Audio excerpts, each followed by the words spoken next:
We are sure you've heard the name Lil Baby at least once. Maybe the first time was on his feature with Drake in Yes Indeed, where he drops his signature phrase.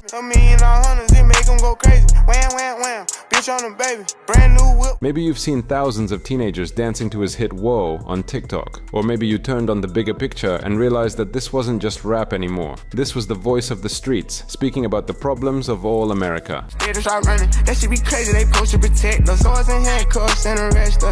Today, Lil Baby is one of the most influential rappers in the world. He's called the new king of trap, placed alongside Future, Jay-Z and Lil Wayne. His albums top the Billboard charts, his tracks collect billions of streams, and his name has become a symbol of Atlanta. But did you know that Lil Baby once hated rap? Yes, you heard that right. The man who now sits at the top of the industry once couldn't even imagine himself in a studio. Moreover, he thought rap was a waste of time. While his peers dreamed of becoming artists, Dominique Armani Jones, that's his real name, lived the street life. For him, music was something foreign, not real.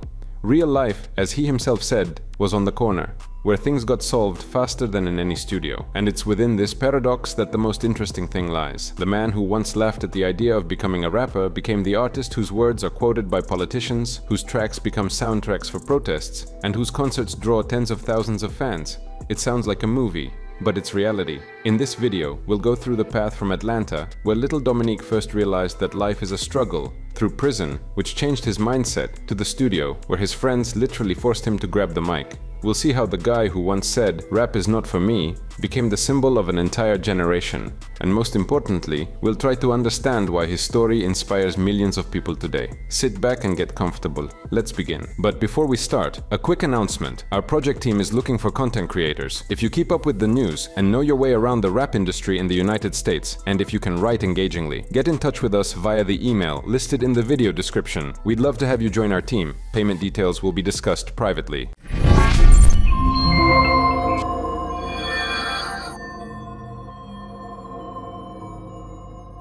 To understand the phenomenon of Lil Baby, we need to go back to the very beginning, to where it all started. Atlanta is a city that was already the capital of southern rap at that time. But for little Dominique Armani Jones, born on December 3rd, 1994, music didn't matter. His life wasn't defined by rhythms and hits, it was defined by the streets. Dominique grew up without a father. The man left the family when the boy was only 2 years old. That fact became his first deep scar. In his songs, you'll later hear many lines about how he grew up with the streets instead of parents. He was raised by his mother and older sisters. The house was full of love, but also full of problems. Money was always short. Atlanta in the 90s and early 2000s wasn't the tourist city we see on postcards. It was a mix of crime, survival, and a constant chase for the dollar. You know, my mama raised me, you know what I'm saying, me and my sibling, you know what I'm saying, I ain't really had no father figure around, you know what I'm saying, really, you know, my mama did what she did, the street did the rest. How many kids, did she have? Just me and two of my two sisters. Okay, so 3 kids, dad's not around, that's usually pretty tough. Definitely. What do you think was the hardest thing, being a kid, seeing your mom kind of struggle to try to We used make to be ends getting meet? put out, all that old type of shit. Come home from school, evicted, all that old type of shit. Dominique grew up in one of the roughest areas of South Atlanta, Oakland City. Here, kids grew up fast, the street replaced school, and neighbors became guides into the world of crime. Some showed how to make money, others how to survive. In an interview, the Future rapper admitted, "I was always surrounded by criminals. People were making money off everything. I saw it every day. One way or another, it became your reality." It was here that he learned the main rule. If you want to achieve something, no one will help you except yourself. First time I got locked up, about 12, 13. I thought I was 12. I did burglary. School was never important to Dominique. Teachers remembered him as a kid with potential, but no interest in studying. His grades were low, and he was constantly getting into trouble. At some point, it became clear that the traditional path from school to an office wasn't for him. By the 10th grade, he had practically dropped out of school. The streets became his university. That's where he learned to count money faster than to write essays, and that's where he built the first connections that would shape his future. From childhood, Dominique got the nickname Baby. They called him that because of his small size and youthful look, but over time, that nickname became a symbol. They called him Baby because, despite his young age, he carried himself like someone well past 20. It's important to note that at that time, Atlanta was already becoming the music capital. Outkast, T.I., Jeezy. This is where Southern rap was born, the sound that blew up America in the 2000s. But for young Dominique, all of that was just background noise. He saw something else around him: criminals, deals on corners, a fast life, risk, and money. For him, that was reality. Music remained something distant. I never thought I'd become a rapper. To me, it wasn't serious. I saw how guys tried to rap but ended up back on the street anyway. I didn't want to waste my time, he recalled. Like many kids in the neighborhood, Dominique ended up too quickly in a world where mistakes came with a high price. At first it was small troubles, then came arrests. The street gave fast money but took away freedom. He was locked up in 2014, charged with dealing illegal substances. Formally, it was a 5-year sentence. In reality, 2 years behind bars. 2 years that turned his entire inner world upside down and became the start of a new life. It wasn't easy time. It was a period of absolute clarity. Either you stay the same or you change. It was within those walls that Dominique first seriously thought, what if I have another path? He would later say that while in prison, he read about 200 books, not to look smart, but because suddenly he had time, and with that time came a thought, what if I don't want to go back to my old life? It wasn't a sudden revelation, but a slow realization that music could be a tool. Maybe not the immediate income the corner business brought, but a path to stability and respect. Another key moment was his environment. While Dominique was running errands, his friends and acquaintances in Atlanta were already making music. One of Atlanta's central rap figures, Young Thug, was Lil Baby's childhood friend. Thanks to him, and connections with Gucci Mane, Lil Baby, still a teenager, was hanging around the studio with future stars of the genre. But he still didn't plan on becoming a rapper. He liked music, but according to people close to him, he barely even sang along to his favorite tracks. He loved hanging out in the studio and watching with his own eyes how Migos and Rich the Kid were turning into stars. Young Thug even paid him money just to come to the studio and stay off the corner. "How much do you make a day on the corner? I'll pay you the same if you come make music," Thug told him. It was pressure, but in a positive way, not an order to get on stage, but a real offer of an alternative. When he got out of prison in 2016, everything was different. Life on the streets was still the same, but Dominique no longer fit into it like before. His priorities had shifted. Now he could see the studio not as a toy, but as a tool. Quality Control, the label that saw in him not just a voice, but a man with a story, took notice.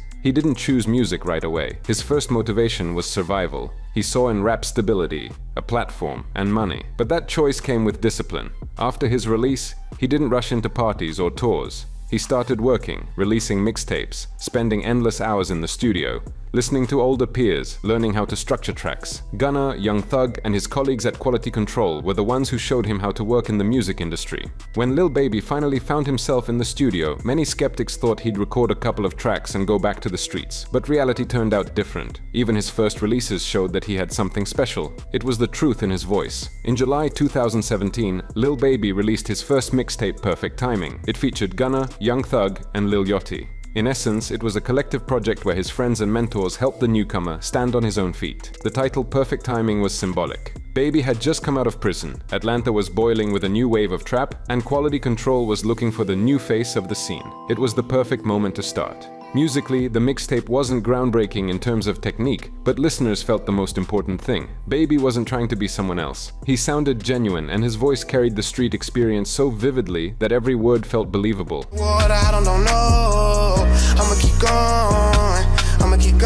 I was just saying what was on my mind. People believed it because it was the truth, the rapper recalled in an interview. A few months later, he released his second mixtape, Harder Than Hard, and that's when the real noise began. The track My Dog became the first one to be played everywhere in Atlanta. I'm going fast, I'm coming home to get you. I'm on my way, I'm going fast. The music video for My Dog gained millions of views on YouTube, and Baby felt for the first time that music could bring not only respect, but also a real audience. It's important to understand that My Dog wasn't just a track. It was a hymn to street brotherhood, something everyone who grew up in Atlanta could relate to. That's exactly why it hit so hard. Those early releases weren't masterpieces in the eyes of critics, but their power was that Baby was in the right ecosystem. Quality Control was actively promoting him, in interviews, showcases, and joint performances with Migos and Lil Yachty. Baby was the new face of Atlanta, and the label felt it. When I saw people knowing my lyrics by heart, I realized, okay, maybe this isn't a waste of time, the rapper said in an interview. On October 5th, 2018, he released the collaborative mixtape Drip Harder with Gunna. The main track, Drip Too Hard, blew up the charts. Drip too hard, don't stand too close, you gon' fuck around and drown off this. The track received diamond certification from the RIAA and quadruple platinum from Music Canada. It also reached 4th place on the Billboard Hot 100 and was nominated for Best Rap Performance at the 64th Annual Grammy Awards. But every artist dreams of that one track that changes their entire life. For Lil Baby, that moment award came with Yes Indeed, recorded together with Drake in 2018. Before that, Baby was already well known in Atlanta. His mixtapes were growing, My Dog was playing in clubs, and Quality Control was investing heavily in his development. But it was Yes Indeed that turned him from a local sensation into a national figure. No starch, please. Soon as I nut, you can go. Leave. Got M's in the bank like Yes Indeed. By that point, Drake already had the reputation of an artist who helped young musicians. His collaborations boosted the careers of many, from Future to Blockboy JB, and when it became known that Drake had recorded a joint track with Lil Baby, it was seen as a blessing from the king of the charts. I mess with Drake, like I fuck with Drake. Cool nigga, know what I'm saying? He just sent me the song, sent me a verse on the beat, and shit, I did the rest, sent it back to him, gave me the song. Shit, I put it out. You going on my album for sure though. Baby recalled, "I didn't even know it was gonna be that serious. I thought, well, just a track. And then I realized it changed everything." The track Yes Indeed was released in May 2018. The result exceeded all expectations. It debuted at number 6 on the Billboard Hot 100, received platinum certification from the RIAA, and its music video gained hundreds of millions of views. For Baby, it was his first true international hit. After Yes Indeed, Lil Baby earned what the industry calls the right to an album. Now he could not only release mixtapes, but also create full projects with confidence that the audience would be waiting. His career accelerated rapidly. Concerts, collaborations, new offers. Quality Control did everything to solidify the effect. Baby actively participated in label compilations, his tracks got radio rotation, and his name began to be talked about not only in Atlanta, but also in New York, Los Angeles, and London. It was the album My Turn that made him one of the key figures of rap in the new decade. The album was released in February 2020, a moment when the trap scene needed a new leader.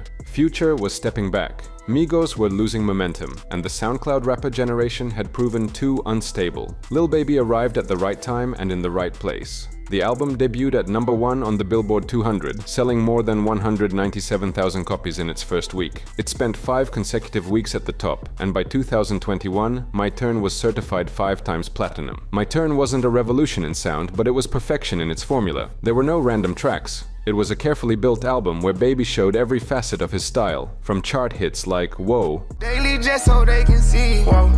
Turn me up some more so my haters can hear. to melancholic autobiographical tracks. He just asked me what my diamonds real, I said of course. I just played the hand that I was dealt, they had to force. His flow was that same conversational style he inherited from his early sessions with Gunna, but now it was polished. Baby sounded confident and free, like an artist who no longer feared the studio. My Turn was embraced not only by the audience, but also by critics. Rolling Stone included it in their list of the best albums of 2020. Pitchfork noted that Baby stopped being a newcomer and became a full-fledged leader of the genre. Critics pointed out that unlike many rappers of his generation, Lil Baby didn't play a role. He stayed true to himself. After My Turn, it became clear that Lil Baby was the one setting the tone for trap. His style was being copied by new artists, his phrase "whoa" became a meme, and his dominance in the charts cemented Atlanta as the capital of the genre. In 2020, Lil Baby appeared on Forbes' 30 Under 30 list. His tracks were playing everywhere, and he became one of the most in-demand artists for collaborations, now charging $100,000 for a feature. In 2020, Lil Baby went from a local star to a chart-topping leader, say, but it was the track The Bigger Picture that made him a figure of national importance. It was the moment when an artist who once said he didn't want to be a rapper suddenly became the voice of a generation. In the summer of 2020, America was boiling. The death of George Floyd sparked a wave of Black Lives Matter protests. Thousands of people took to the streets. Music stopped being just entertainment. It became a weapon and a manifesto again. For many rappers, it was a chance to speak out, but not everyone dared to. Many artists limited themselves to tweets or Instagram posts. Lil Baby did more. He wrote an entire track dedicated to it. I didn't want to sound like a politician. I just said what I saw with my own eyes. I saw the streets, I saw the protests, I saw people's pain, he said in an interview with Rolling Stone. The track turned out unexpectedly mature for an artist many had labeled as street. Instead of the usual trap formulas, he rapped about systemic racism, police brutality, and the fact that his generation couldn't stay silent. It's bigger than black and white. It's a problem with the whole way of life. This line became the symbol of that protest. Even the skeptics admitted that Baby had proven he was more than just a trap star. He was able to reach the level of figures like Kendrick Lamar and J. Cole, who were traditionally seen as conscious artists. But at the same time, he remained himself, because his voice didn't sound like a lecture. It sounded like a conversation from the streets. I wasn't planning on becoming a revolutionary, but if my voice can help, then I have to use it, he said. The video for The Bigger Picture amplified the effect. It featured real footage of protests, people on the streets of Atlanta, signs, police, marches. He got a license plus We just some products of our environment. How the fuck they gon' blame? Lil Baby started as a guy who hated rap, but by the 2020s he had become the artist that people increasingly called the new king of the genre. Why him and not someone else? The numbers speak for themselves. My Turn went 5 times platinum and topped the charts for 5 weeks. The Bigger Picture climbed to number 3 on the Billboard Hot 100, becoming Baby's highest solo achievement. In 2020, Lil Baby was named Artist of the Year by Apple Music. His tracks collectively gained billions of streams on Spotify and Apple Music, and he regularly appears in the top 10 most popular artists in the United States. By year's end, Lil Baby became the new symbol of Atlanta. If in the 2010s it was owned by Migos and Future, now it's Baby who represents the city. His conversational flow, honesty, and minimalism define the sound of the new trap wave. Young artists began copying his delivery. Dozens of cloned Babies appeared, but only the original stayed at the top. His manner of rapping, without excessive dramatization yet still convincing, became a model for newcomers. It's also important how his peers view him. Drake has called him one of the best young rappers of today. Kanye West invited him to the studio to discuss joint projects. Even Jay-Z mentioned Lil Baby as an example of an artist who managed to turn the street into art. Lil Baby is the future of rap. He speaks simply, but behind that simplicity is experience, and people feel it, said Future about him. Then began a new chapter, not just maintaining success, but packaging his status. New releases, global collaborations, large projects, and massive social involvement. The rapper spent the next 5 years doing all that. It's Only Me became the album that cemented the line. His third studio album was released on the 14th of October, 2022, and marked an important stage in his career. The release debuted at the top of the Billboard 200 and confirmed that Baby was not a 1 or 2 track phenomenon, but an artist with album-level consistency. Within the first weeks, the album earned hundreds of millions of streams and became another crowning page in his biography. If I did, I ain't gon' let it show. I planted my seeds in the streets and I just let it grow.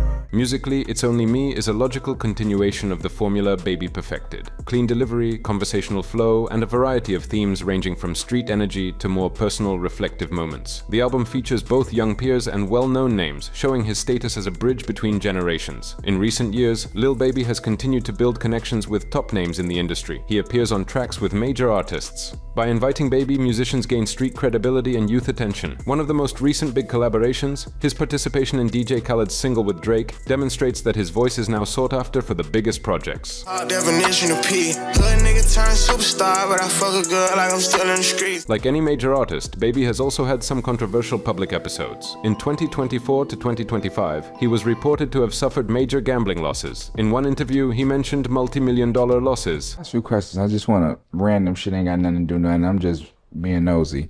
What's the most you ever lost gambling at once? $8 million. Okay. This became a topic of discussion in media and social networks. But again, the story shows maturity. He publicly discussed his mistakes, took steps like requesting a self-ban from casinos, and that only increased the audience's trust in him. Another frequent reason for criticism is monotony. Critics claim he uses the same delivery, relies too heavily on his conversational flow, and avoids musical experimentation. In reviews of It's Only Me, some journalists wrote, "Yes, Baby is consistent, but his music risks turning into an assembly line. For some listeners, that's a downside, since he doesn't switch styles or create conceptual albums, but his core audience will always listen and love him because they value his authenticity." Another recurring theme of criticism is his attitude toward banned substances. In trap culture, unfortunately, that's standard, and Baby has repeatedly admitted in songs and interviews that he used lean and other substances. I'm a drinker. You know what I'm saying? I don't say I drink like, you know what I'm saying? Heavy? Heavy, like heavy, like, probably spend like $4,000-5,000 a week on lean. 4,000 or 5,000 on lean. Yeah. That's very expensive. Man, one of the bros, like, that shit, like, then it was like, I couldn't smoke weed, so it's like, I gotta turn heavier to the lean, like, shit, that what it be. Like, I don't be smoking the weed, I don't smoke weed, nothing like that, I just drink lean. How long have you been using lean for? Like, forever, like, when it went cool. When niggas went, like, sipping or whatever they call it, or whatever, like, back then. Probably like 08, young nigga. Like, the older dudes I was hanging with, they was on the lean, you know what I'm saying? So nigga trying everything they trying. Do you remember your first sip? Hell nah. I don't even remember my first. He was criticized for frequently mentioning substances in his lyrics, which could potentially inspire young people to use them. In response, he said in one interview, "I'm not proud of it. I was part of the street, and the street means substances. But I don't want the youth to repeat my path." Despite those words, critics continue to point out that he hasn't fully overcome his addiction. In 2021, he was detained in Paris on suspicion of possessing weed. The story was quickly hushed up, but haters didn't forget. Lil Baby himself reacts to all this calmly. In interviews, he said, "I know what people say about me, but I'm not going to change myself for critics. I make music for those who live the same way I do. So, what about Lil Baby now?" In 2025, the rapper entered a new phase of activity and announced a tour in support of the album Who Hard As Me, a massive world campaign with dates in North America, Europe, Australia, and New Zealand. The story of Lil Baby is almost a myth, but a myth without fiction. There's no "since childhood, he dreamed of becoming a rapper." No romantic legend about writing lyrics in school notebooks. On the contrary, he didn't want to be a rapper. He thought music was a waste of time. For him, the street was real, and the studio was just a toy. That's exactly why his story resonates with people. He didn't enter the genre out of love. He came into it out of necessity, and then he made it his own. Lil Baby went from completely rejecting music to becoming its face. "I never wanted to be a rapper, but now I understand this is my path, and I'm doing it better than anyone else," he said in an interview. People feel there's no fakeness in him. He didn't invent an image. He doesn't hide that he once hated rap. That's what makes him honest. He doesn't pretend to be a fan of the genre. He became its king while staying himself. Lil Baby became the artist who can speak for the streets, for the charts, and for the protests. Such balance is extremely rare. Lately, he's not as omnipresent as before, but that's only because artists come and go, and that's normal. People still listen to him, love him, and value him. That's why his story will forever stay in the memory of every hip-hop fan. And what do you think about Lil Baby? Does he deserve his title, or is it all just a lucky coincidence? As always, we'd love to hear your opinion in the comments. Like the video and subscribe to the channel. See you soon.